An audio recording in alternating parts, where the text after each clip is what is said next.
2월 10일 금요일입니다. 오늘은 요한복음 18장 1절부터 마지막 40절까지 말씀. 이름을 숨겨야 했던 제자라는 제목입니다. 이름을 숨겨야 했던 제자. 오늘 본문은 드디어 예수님께서 겟세마네 동산에서 체포되시는 장면이죠. 그리고 안나스와 대제사장 가야바 집에서 신문을 받으시고 빌라도 법정으로 넘겨지는 장면까지 기록되어 있습니다. 가룟 유다가 성전 경비병들과 군대를 이끌고 예수님을 체포하러 왔어요. 특별히 12절에 보니까 사도 요한은 천부장이 그때 함께 왔다고 이렇게 언급을 하고 있어요. 이는 예수님을 체포할 때 로마의 군대가 동원됐다는 것을 강조하고 있는 말이에요. 천부장은 260명 정도 되는 기병대와 그리고 한 740명 되는 보병, 이렇게 해서 한 1000여 명으로 구성되어 있는 로마 군대 편제를 통치하는, 지휘하는 지휘관이에요. 그 밑에는 이제 백부장들이 있고, 그 백부장들이 100명 정도 되는 인원을, 군사를 통솔하는데, 그 100명씩 10개 단위에서 기병대를 더해서 1000명이 한 부대를 이루고 있는 그런 부대죠. 그러니까 그 백부장도 아닌 천부장이 움직였다는 것은 지금 예수님을 체포하는 이 일에 굉장히 공을 들였다는 거예요. 이 종교 지도자들이 뇌물을 썼는지 아니면 빌라도의 그 재가를 직접 받았는지 정확히 알 수는 없습니다만, 어쨌든 지금 천부장이 출동했다는 것은 공식적으로 로마 군대가 움직였다는 것을 지금 말하는 것입니다. 그렇게 해서 체포되신 예수님은 먼저 그 해의 대제사장인 가야바의 장인 안나스에게로 끌려가서 신문을 당합니다. 그리고 이어서 그 해의 대제사장인 가야바의 집으로 끌려 들어가죠. 지금 예수님이 이 대제사장들의 집에 끌려가서 신문을 받았다는 것은 이미 그 재판이 불법이라는 거예요. 원래 이 종교 재판, 이 이스라엘 유다의 종교 재판은 산헤드린 공회가 감당하게 돼 있어요.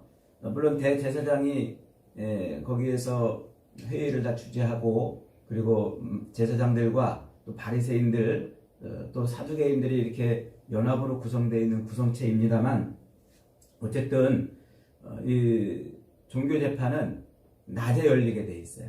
그리고 산헤드린 의회 회당에서 열리게 돼 있죠. 그 성전 끝자락에 있는 산헤드린 공회 의사당이 있어요.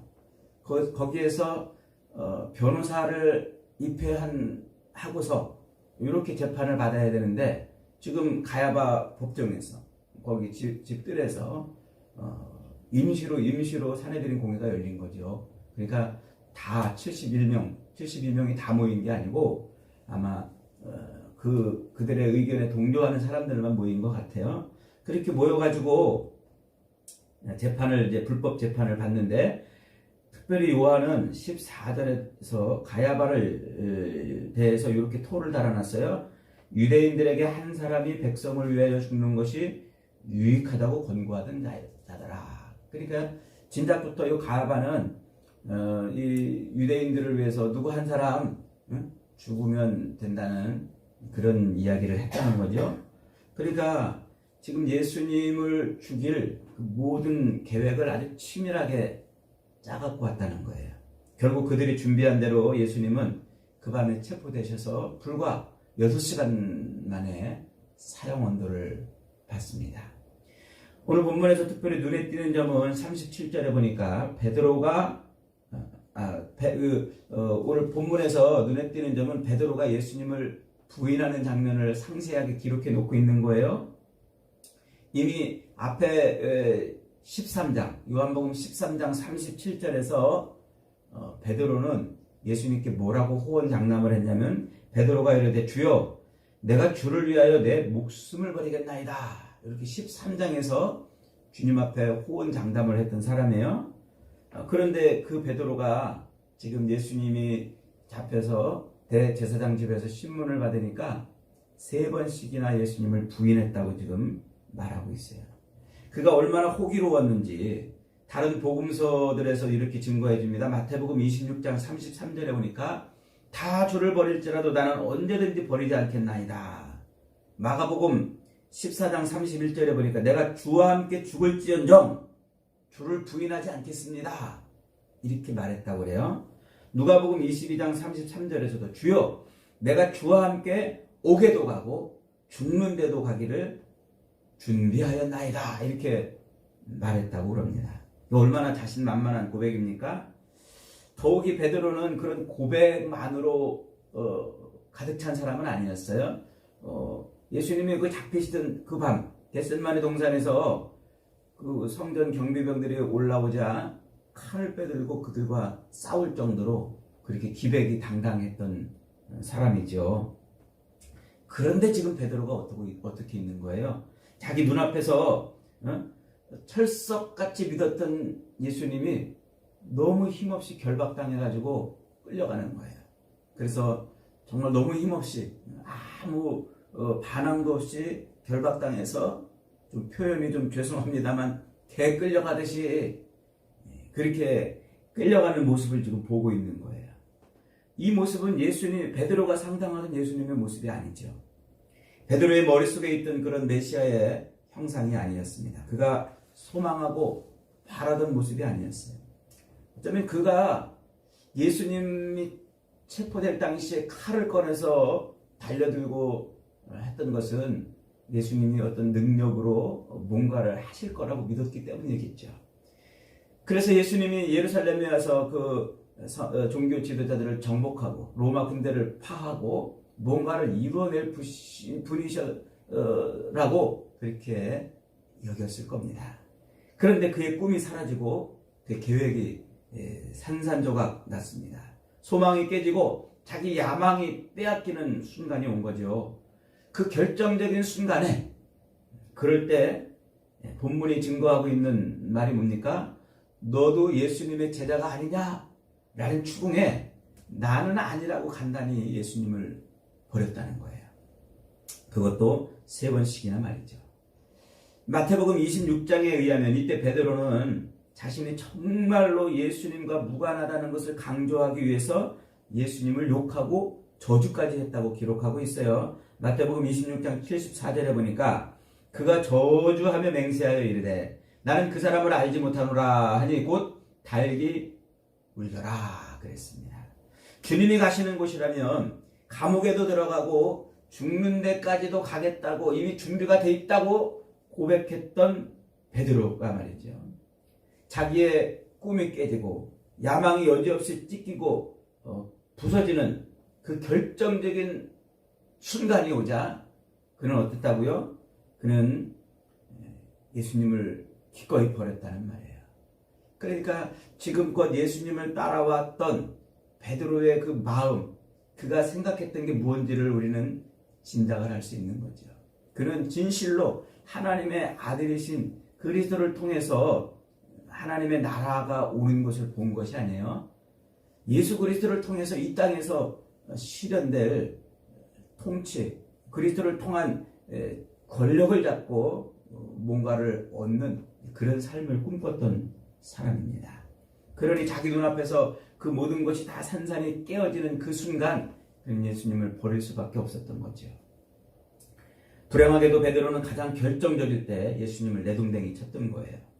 그 가장 중요한 순간에 정말 추악한 배신자가 되어서 그는 복음이 전파되는 곳에서 예수님을 부인했었다는 그런 안타까운 기록을, 수치스러운 기록을 남기고 말았습니다. 여러분 예수님을 따르십니까? 여러분은 예수님을 위해서 죽을 준비가 되어 있나요? 이런 결정적인 순간, 우리 인생이 바라고 기대하는 것들이 깨어지는 그 결정적인 순간이 오면 여러분들은 어쩌시렵니까? 그런데 오늘 본문에서는 더 재미있는 구절이 하나 있어요. 예수님이 그 제사장 집에 끌려가 신문을 받을 때 뭔가 특별한 다른 복음서와는 다른 그런 구절이 하나 있어요. 15절 한번 봅니다. 15절에 보니까 시몬 베드로와 또 다른 제자 한 사람이 예수를 따르니 이 제자는 대제사장과 아는 사람이라. 예수와 함께 대제사장의 집 뜰에 들어가고 그랬어요. 예수님이 그 제사장 집으로 끌려 들어갈 때 그의 집에 자유롭게 드나드는 제자가 있었다는 겁니다. 본문은 그 제자가 평소에 대제사장과 아는 사람이었다고 이렇게 콕 찍어가지고 설명해주고 있어요. 어느 정도 잘하는 사이였는지는 잘 모르겠지만 베드로가 그 집 앞에 도달하자 베드로는 들어갈 수가 없었어요. 그런데 이 제자는 쑥 들어갔다가 베드로가 들어오지 못하는 것을 보고 다시 나가가지고 베드로를 데리고 들어올 정도로 그 정도로 이 제사장 집에 당당하게 들어갈 수 있는 사람이었다는 겁니다. 그 제자가 문 밖에 서 있던 베드로를 데리고 그렇게 다시 베드로를 데리고 들어갈 수 있었다는 것은 그가 굉장히 그 집과 연관되어 있고 뭔가 친한 관계를 형성하고 있었다는 것이죠. 그러니까 그의 이 대제사장 집의 하속들, 그 하인들도 이미 그 제자를 잘 알고 있는 겁니다. 잘 알고 있는 겁니다. 그러니까 베드로는 그 집을 들어가지 못했는데 이 제자는 거침없이 그 집을 드나들 수 있었던 것이죠. 여러분, 그 사람이 누굴까요? 어떤 제자가 도대체 그랬을까요? 본문을 기록하고 있는 요한이 그랬을까요? 요한은 요한복음에서 자기 자신을 3인칭으로 표현할 때 예수의 사랑하시는 자 이렇게 표현한다고 그랬죠. 다른 제자라고 이렇게 자기를 표현하지 않아요. 그러면 예수님을 공개적으로 배신했던 가룟 유다였을까요? 만약에 가룟 유다였다면 요한이 그 이름을 본문에서 밝히지 않을 이유가 없었어요. 왜냐하면 그 나쁜 놈, 예수님을 팔아먹은 놈이라고 분명히 기록을 해놓고 싶었을 겁니다. 더욱이 그 가룟 유다가 베드로가 눈앞에서 보는 현장에서 예수님이 체포되도록 앞잡이 노릇을 했잖아요. 그러니까 그 앞잡이가 자기를 대제사장 집으로 끌어들인다고 그 앞잡이를 따라서 베드로가 들어가지는 않았을 거란 말이죠. 이 다른 제자가 누구인지에 대해서는 의견이 분분합니다. 그런데 이제 그런 여러 분분한 의견 중에서 가장 강력한 추론은 요 다른 제자가 요한의 형제인 야고보였을 것이라고 이렇게 추측을 합니다. 이 요한과 야고보는 저 갈릴리에서 물고기를 잡는 세베대의 아들이었잖아요. 근데 마가복음 1장에서 보면은 그 세베대에게 누가 있었냐면 품꾼들이 있었어요. 일꾼들이. 그러니까 이 세베대는 물고기를 잡는 어부였는데 그저 자기 하루 벌어 하루 먹고 사는 생계형 어부가 아니었다는 거예요. 품꾼들을 둘 정도로 그는 큰 물고기를 잡는 어부였다는 것을 볼 수가 있습니다.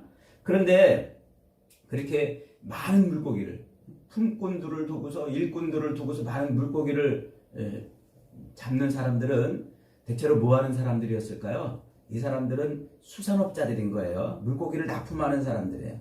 어디다가 납품했을까요? 당연히 예루살렘이지요. 늘 제사용 양고기를 먹어야 했던 이 제사장들에게 이 물고기는 아주 귀한 음식이고 별난 별미였을 것입니다. 그러니까 그 제사장 집에 물고기를 납품하는 이런 유통업까지 관련돼 있는 사람이 바로 세베대이고 그 세베대의 아들도 자연히 이 일을 했을 것이라고 보여지는 거죠. 그러니까 이 세베대는 얼마든지 대제사장들에게 물고기를 납품하면서 그 집을 자연스럽게 드나들었고 그들과 모종의 이런 거래들이 있었고 그의 자식들인 요한 그리고 이 야고보도 그 거래 관계로 먹고 사는 그런 삶을 살았던 사람이라는 거죠. 이게 무엇을 의미하는 걸까요? 그러니까 이 요한과 야고보는 겉으로는 예수님의 제자인 것처럼 살았지만 속으로는 이 대제사장들과 내통하는 자였다는 것이죠. 예수님을 따라다니면서 세상에 발을 걸쳐놓고 있는 사람인 거예요. 아니, 예수님을 따르던 것이 세상에서 성공을 원해서 따라다녔다는 것입니다. 그러니까 예수님이 예루살렘에 가서 권세를 잡을 때 하나는 주의 우편에, 하나는 주의 좌편에 세워주십시오라고 예수님께 와서 청탁을 했던 그 어머니의 행동이 이해가 되는 거예요. 요한과 야고보의 어머니가 예수님께 어느 날 달려와가지고 주여, 주의 나라에 이를 때 내 자식들을 하나는 주의 우편에, 하나는 주의 좌편에 세워주세요. 그러니까 이 요한과 야고보는 예수님을 따라다닐 때 그들은 하나님의 나라를 보고 진정 하나님의 구원을 보고 따른 것이 아니라 어쩌면 더 많은 성공, 더 큰 성공을 위해서 따라간 것일 수가 있다는 거죠. 세상에서의 성공과 세상에서의 부를 갈망하는 양다리 걸침, 아니 양다리 걸침보다도 더 예수를 이 세상에서 성공하는 수단으로 삼고자 했던 그런 대표적인 신앙인이었을 것으로 보여지는 겁니다. 그처럼 끝까지 세상에 발을 걸치고 불의와 은밀하게 내통했던 그의 삶은 비록 그 대가로 현실적인 이득은 취할 수 있었지만, 그러나 오늘 본문에서 그는 어떻습니까? 당당히 이름을 밝힐 수가 없었던 거예요. 그 이름을 당당하게 밝힐 수 없고 이름을 숨겨야만 했던 것이죠. 여러분, 혹시 우리가 자기 이름을 그렇게 숨기며 살아야 되는 그런 제자들은 아닙니까? 겉으로는 죽는 데까지 예수님을 따라가겠노라고 호언장담했지만 결정적인 순간에 주님을 배반했던 베드로 같은 사람은 아니었는지, 그리고 공개적으로는 예수님을 따라다녔지만 여전히 그 예수님을 따름이 세상에서 부와 성공과 명예를 얻기 위한 그런 방편으로 주님을 따라다녔던 것은 아닌지 말이죠. 그러니 세상과 내통하고 세상을 통해서 뭔가를 더 많이 얻고 싶어서 주님을 따랐기에 이 결정적인 순간에 그들은 주님을 모른 척하고 자기 이름을 숨겨야 했던 것입니다. 주님이 멸시와 조롱을 당하는 그 현장에서 겉으로는 제자인 척하겠지만 그러나 자기들의 이름을 감춰야만 했던 그 제자들의 속마음은 무엇일까요?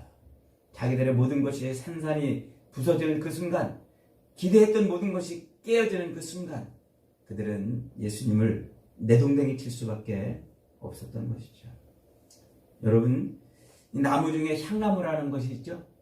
이 향나무가 진짜 향나무인지 아니면 비스무리한 향나무인지 그걸 구분하는 것은 어떻게 구분할까요? 도끼로 그 나무를 찍을 때 안답니다. 도끼로 나무를 탁 찍을 때 향내가 나면 향나무, 비슷하게 생겼지만 향내가 안 나면 향나무가 아니라는 거예요. 가짜는 겉모습은 비슷하지만 가짜는 향내가 안 난다는 거죠. 여러분, 그렇습니다. 우리가 주님을 따르고 예수님의 제자라고 겉으로는 그러지만 내 재물이 찍힐 때, 내 건강이 찍히고 내 생각이 찍히고 내가 바라고 기대한 것들이 산산이 무너지고 찍히고 깨질 때, 그때 나에게서 그리스도의 향기가 나는 사람이 있는가 하면 그리스도의 향기가 나지 않는 사람이 있을 겁니다. 우리의 신앙은 바로 그런 결정적인 때, 바로 그런 결정적인 때를 위해서 있는 겁니다. 그러나 그 결정적이고 가장 중요한 순간에 가장 믿음이 필요할 때 예수님을 내버린다면 그가 어떻게 진짜 제자이겠냐 하는 거죠. 여러분, 제자는 자기 정체를 숨기며 사는 사람들이 아닙니다. 순종하며 헌신하며 사는 사람들입니다. 우리 주님이 우리에게 맡겨신 그 십자가, 복음의 십자가를 짊어지고 주님을 따르는 것, 주님의 증인되는 것이라고 그랬죠. 주님을 드러내는 것이라고 그랬죠. 예수님의 피로 씻어 하나님께 드려지는 거룩한 제물로 그렇게 사는 것이 바로 제자들인 거예요. 우리의 최후 그리고 최대의 헌신은 주님이 재림하시는 그날 우리의 몸이 부활의 제물이 되어 우리 하나님께 영광을 돌리는 것, 그것이 제자의 삶인 거예요. 그런 영광스러운 헌신에 참여할 자들이 누구입니까? 그들이 제자이고 그들이 바로 주님을 따르는 자들인 거예요. 그런데 겉으로 주님을 따른다고 말하면서 그런 결정적인 순간에 자기가 바라고 기대하던 모든 것들이 다 깨어지는 그 순간에 그리스도 향기가 드러나지 않는다면 그는 주님의 제자가 아닙니다. 여러분, 우리 인생 앞에 놓여져 있는 이 십자가가 너무나 무겁고 십자가를 짊어지는 것이 너무나 두려우십니까? 지금 가고 있는 그 길이 너무나 힘듭니까? 불안하고 때때로 눈물나고 힘이 드십니까? 그러나 기억하십시오. 우리가 짊어지고 가는 이 십자가는 반드시 부활의 십자가로 세워질 것입니다. 우리가 걸어가고 있는 이 십자가의 길은 반드시 영생의 길로 바뀔 날이 온다는 겁니다. 어느 틈엔가 우리의 믿음 때문에 우리를 주님이 위로해 주시고 우리로 그 길을 끝까지 걸어갈 수 있도록 응답해 주시고 함께 해 주십니다. 어느 틈엔가 슬픔과 실패와 고통을 물리치고 승리의 영광이 우리에게 부어질 것입니다.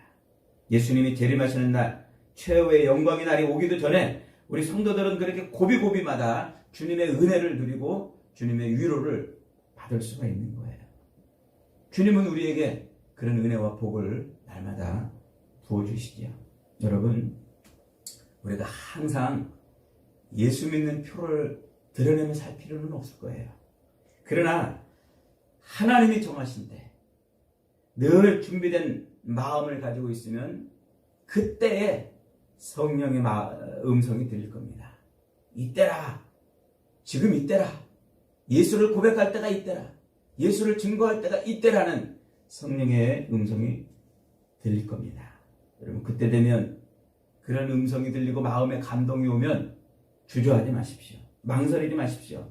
나는 그리스도인입니다. 나는 예수님을 사랑합니다. 나는 교회에 다닙니다. 나는 예수님의 제자입니다. 담대하게 자기 정체를 밝히십시오. 자기를 고백하십시오. 자기 이름을 숨기지 마시고 세상에 드러내십시오. 비록 십자가가 기다리고 비록 고난의 길이 기다린다 할지라도 기꺼이 자기 이름을 드러내십시오. 그러면 부활의 십자가로 승리가 날아올 것이고 영생의 길로 우리의 앞길이 활짝 열릴 것입니다.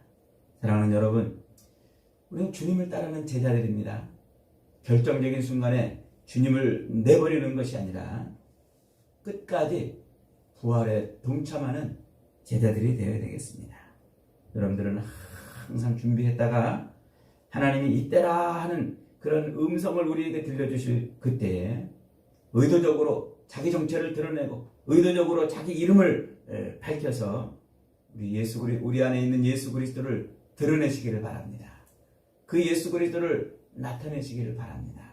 그래서 하나님의 뜻을 성취하고 하나님께 영광을 돌리는 저와 여러분이 다 되시기를 주님의 이름으로 축복합니다.